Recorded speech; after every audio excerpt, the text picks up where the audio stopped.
आपने अगर कभी जल प्रलय का नाम सुना होगा तो आज नज़ारा देखिए बदरपुर में। बदरपुर में जल प्रलय के ऐसे हालात हैं कि घर तालाब बन चुके हैं। घरों में आप देखिए इतना इतना पानी भरा हुआ है कि हर गृहस्थी का हर जरूरी सामान पानी की चपेट में है। ये व्यक्ति घर के आंगन में ऐसे कूद रहे हैं जैसे तालाब में कूद रहे हैं। इतना भारी नुकसान हो रहा है यहाँ पे। जितना हो सकता है उतना बचाव किया जा रहा है। जरूरत के जितने सामान होते हैं वो सब निकाले जा रहे हैं। आटे घर के ऐसे हुए हैं ये देखो आटे की हालत। ये देखिए, ये कमरों में जरूरत के पूरे सामान पानी में तहस नहस हो चुके हैं। बस बर्बादी ही बर्बादी नजर आ रही है। गेहूं की कोटियों से जबरन गेहूं निकाला जा रहा है, जबकि गेहूं पूरा खराब हो चुका है, लेकिन फिर भी उम्मीद है कि कुछ गेहूं खाने के लिए बचाया जा सके। मकानों में ये जो लहसुन रखी थी वो लहसुन इस तरह पानी में तैर रही है कि क्या कहें, शब्द नहीं है कहने का हमारे पास। इतना भारी नुकसान। ये गौतम सिंह जी हैं, इनका बहुत अधिक नुकसान हुआ है। इनके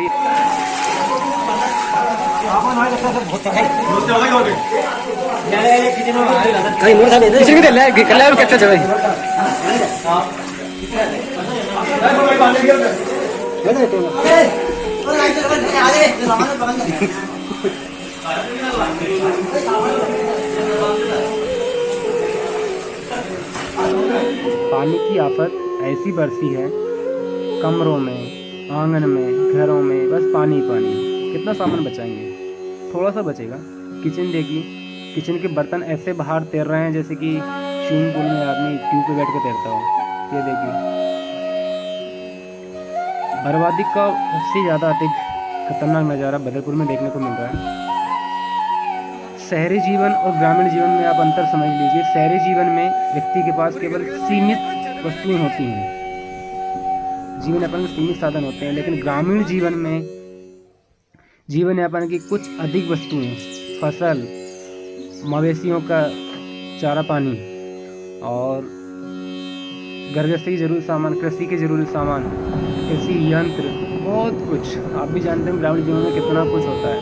तो सबसे ज़्यादा बर्बादी ग्रामीण क्षेत्र में होती है जल प्रलय से।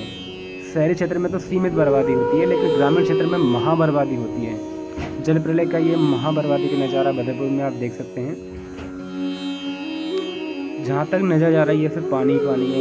गांव के लोग सुरक्षित बचने के लिए छतों पर बैठे हैं। आप सामने देख पा रहे होंगे, छतों पर लोग सब बैठे हैं, क्योंकि नीचे आएंगे तो पानी है, छतों में सुरक्षित रह सकते हैं। बस इनका जो गृहस्थी का सामान था वो छतों पे रख लिया गया है ताकि कुछ तो बचेगा।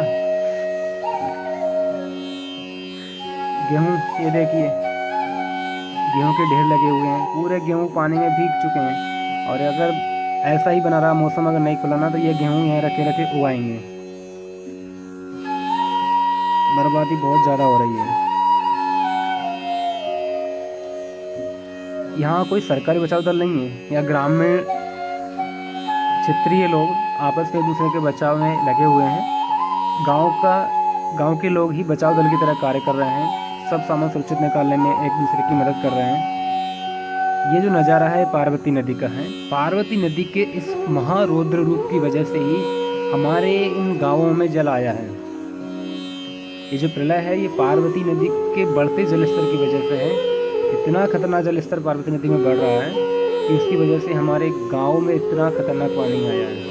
अब आप देखिए, रात्रि का सीन है। रात में लगभग 7-8 बजे जब अंधेरा होने वाला था, तो ये पानी लगातार अपना जलस्तर बढ़ा रहा था। तो उस समय ट्रैक्टर लगाए गए, गांव के ट्रैक्टर बुलाए सभी लोगों के, और जितना हो सकता है जरूरत के सामान निकाल ट्रैक्टरों में भरे जा रहे थे। लहसुन तो बर्बाद हो ही चुकी है। 6 महीने लहसुन पैदावार की जाती है, तब लहसुन आती है, और घर में आई हुई लहसुन ये पानी में इस तरह तैर रही है, कहने को शब्द नहीं बच रहे हैं। सबसे मेहनत की फसल लहसुन होती है, और सबसे ज़्यादा मेहनत की चीज़ ही इस प्रकार पानी में तैर गई है और बिल्कुल ख़राब हो गई है। कितना बचाएंगे, थोड़ा सा बचेगा। पूरा गांव एक टीम की तरह एक दूसरे की सहायता में तत्पर है।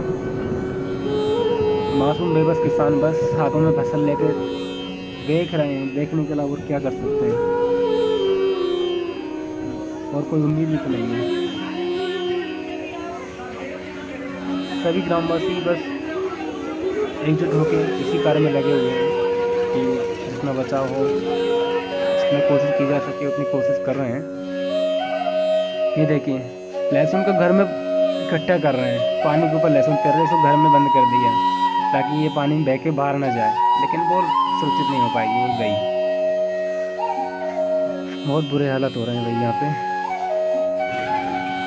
ये देखिए मवेशी, बेजुबान मवेशी पानी में बेबस होके बैठे हुए हैं। इनको भी बस जैसे तैसे बाहर निकाला जा रहा है। इनको छोड़ छोड़ के भैंसों को, गायों को घर से बाहर सुरक्षित जगह पे ले जाया जा रहा है।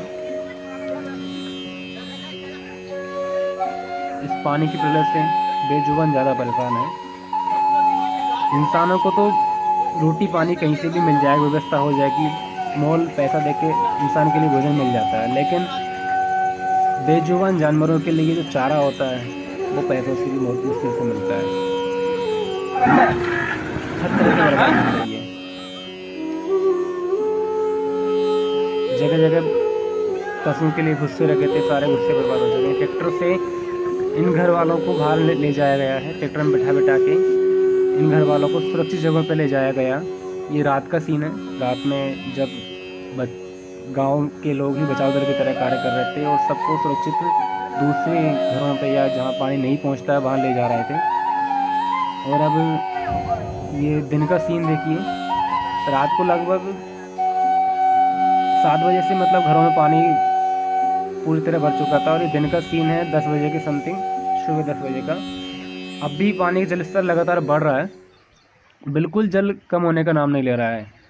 मकान आधे आधे डूब चुके हैं, और ऐसा ही जल स्तर बढ़ता रहा तो शायद ही मकान ज़्यादा भी डूब जाएं।